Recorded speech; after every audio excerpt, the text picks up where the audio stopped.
This video is brought to you by Morning Brew, the daily email newsletter covering the latest news from Wall Street to Silicon Valley. More info on Morning Brew at the end of this video.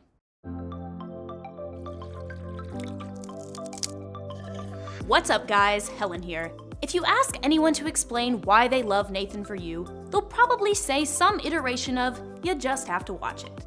Nathan Fielder paints a bizarre picture of America, colored by strange individuals ranging from the verbally abusive private investigator You remind me of the Wizard of Loneliness. to the ex-con Santa Claus to the stalker-esque Bill Gates impersonator.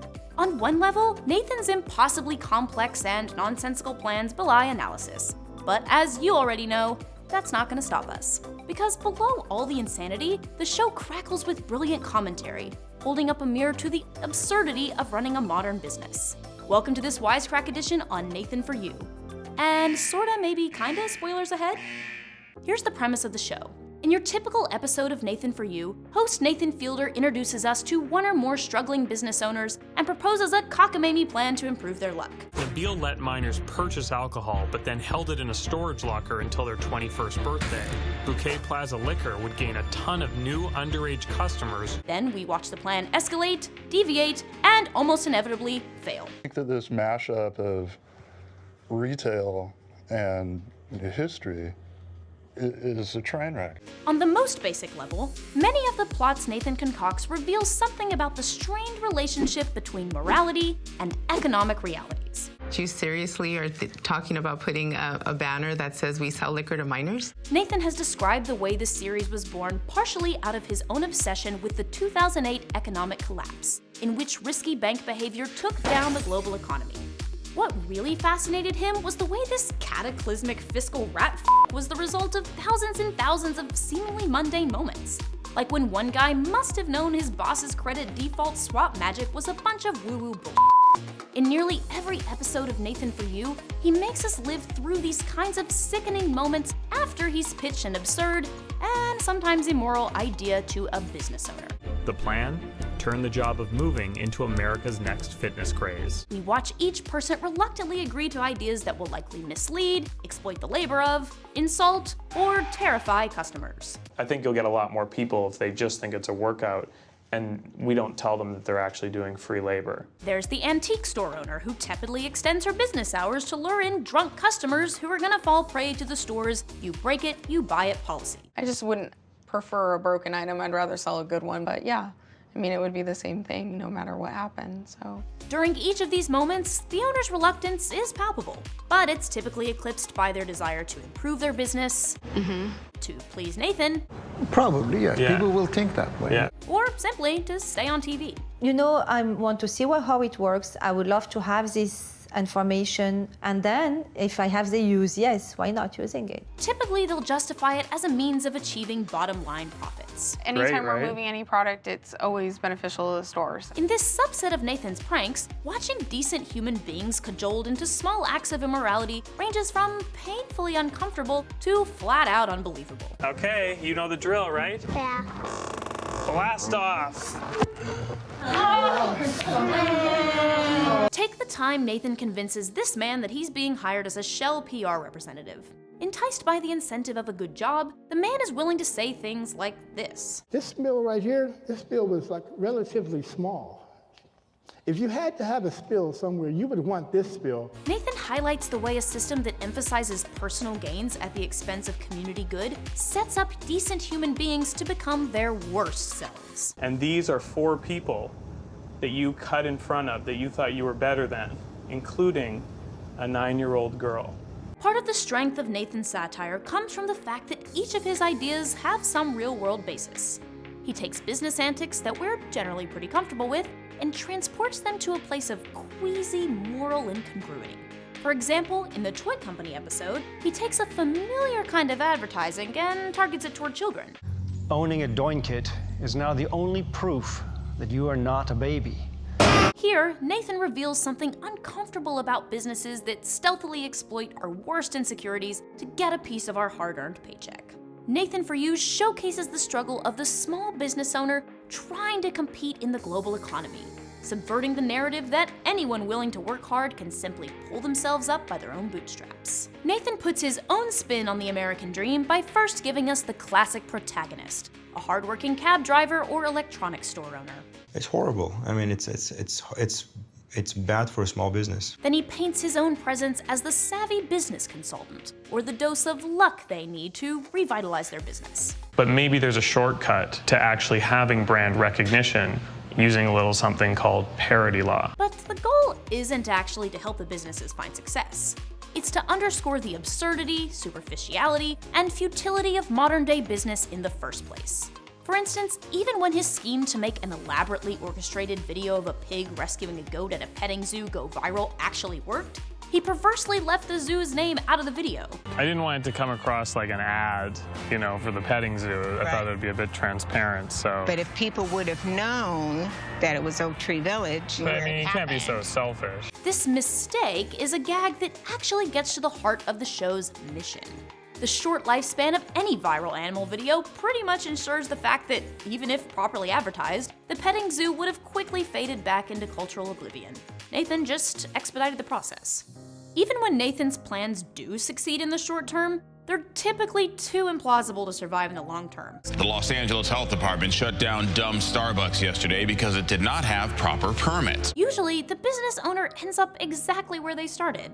And just maybe, the show is highlighting the impossibility of going up against big business, even when your plans are insane and involve alligators. This is never more clear than when Nathan attempts to take on global brands. In one episode, he tries to help an electronics store owner compete with Best Buy. Their sales are ridiculous. I mean, there's no way that I can compete. Part of the problem is Best Buy's price match policy, in which they promise to match any price from neighboring stores, preventing anyone from underselling them. Nathan proposes they use price match against the company by offering to sell TVs for $1, which would allow them to stock up on Best Buy's entire supply. As expected, Best Buy finds a way out of it. We don't price match beers. Why not? They're not a local competitor. Of course, at the same time that Nathan is trying to use Best Buy's system to his advantage, he and the small store owner are going to even more elaborate and absurd lengths to game their own customers. Printing out some flyers and distributing them throughout the neighborhood, it was finally time for Alan to offer his $1 prices to the world. Obscuring their $1 TVs with a black tie dress code and a live alligator. After a failed lawsuit and a staged reality show, we ultimately hear the message loud and clear. The international corporations can design rules that plunge small businesses into financial ruin. I'm just so sick and tired of these big companies like Best Buy and Enron thinking that, the rules don't apply to them. Not content to suggest that the hyper-competitive business climate robs us of our morality and dooms us all to failure, the show also explores the uncomfortable relationship between modern business objectives and mortality. To understand why this matters, we have to examine the ideas of Pulitzer Prize-winning social theorist Ernest Becker, who saw the motivations behind our desire to acquire money as, simply put, our futile efforts to escape death. As he wrote in his book Escape from Evil, money can be accumulated and passed on, and so radiates its powers even after one's death, giving one a semblance of immortality. Nathan explores this relationship in several of his episodes, taking the logic of acquisition and the narcissism implicit in it, and applies it to the most morbid of possible causes, the funeral industry.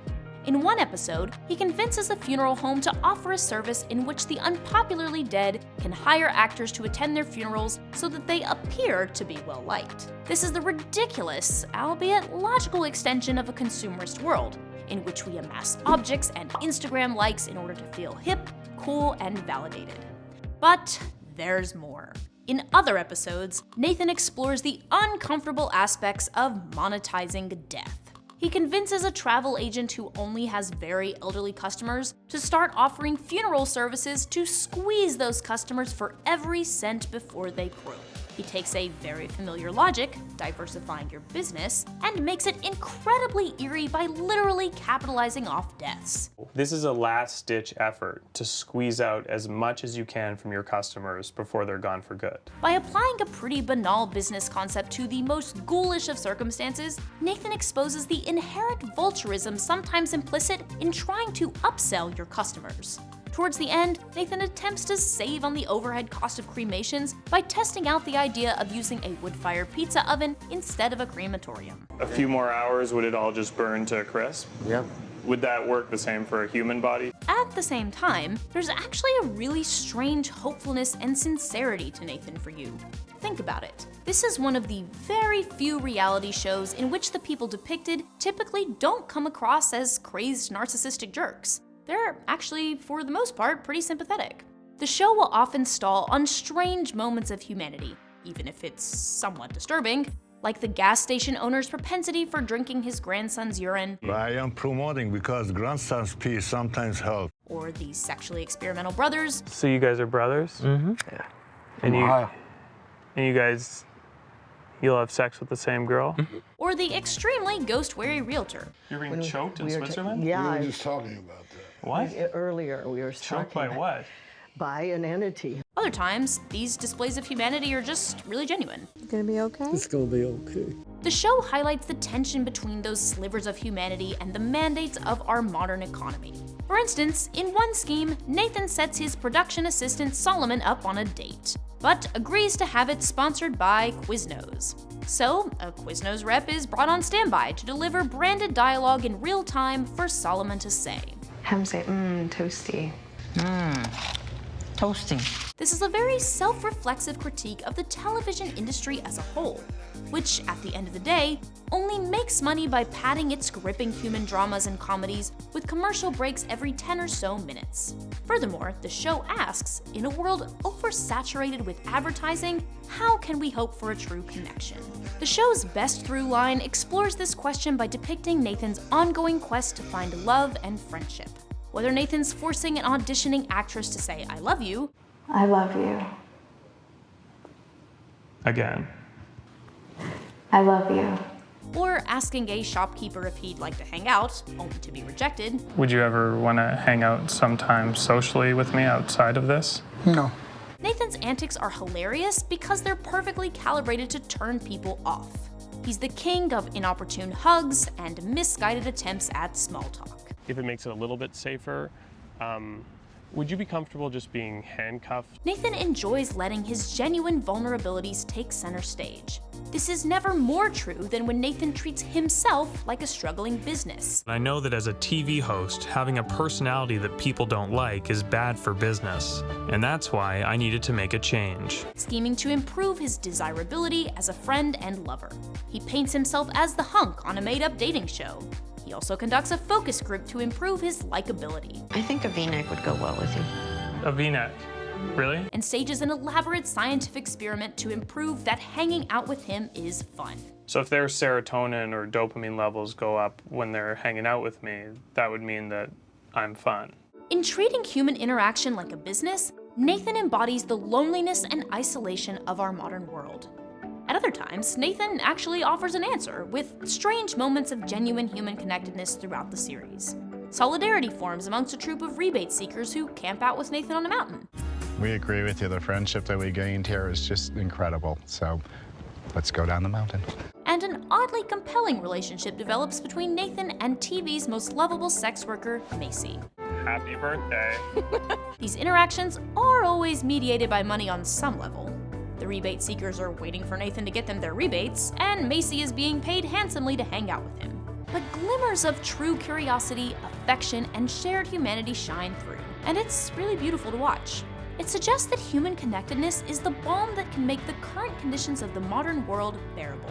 Sometimes Nathan literalizes this thesis by setting the subjects of his failed schemes up on dates, suggesting that their shitty economic situations could be bearable if only they had love.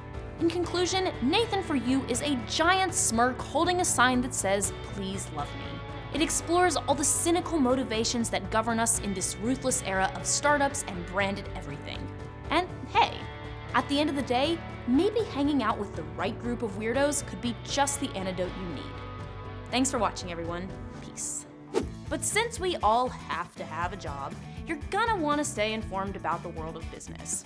Rather than getting bogged down by all those dense business news sites, consider cutting through the clutter with Morning Brew. I used to work for a business journal, so I've seen firsthand just how inaccessible some of those sites can be. Morning Brew is a free daily newsletter that keeps you informed, delivering the latest business stories right to your inbox, all in a punchy, informative, easy to understand email. And you can subscribe for free in just 10 seconds at morningbrew.com or use the link in the description. I'd already heard lots of great stuff about Morning Brew, and since I'm practically obsessed with following the shenanigans of big business, I decided to give it a whirl, and I've loved it. Now, every day I wake up to news on Brexit, what's going on with my shrinking Bitcoin balance, the latest outrage over Elon Musk, even though personally I'm kind of a total fangirl, and tons more. So if you're looking to quickly sharpen your knowledge on everything from Wall Street to Silicon Valley, make Morning Brew a new part of your routine. Sign up for free by clicking the link in the description or going to morningbrew.com. Thanks for watching and catch you guys next time. Peace.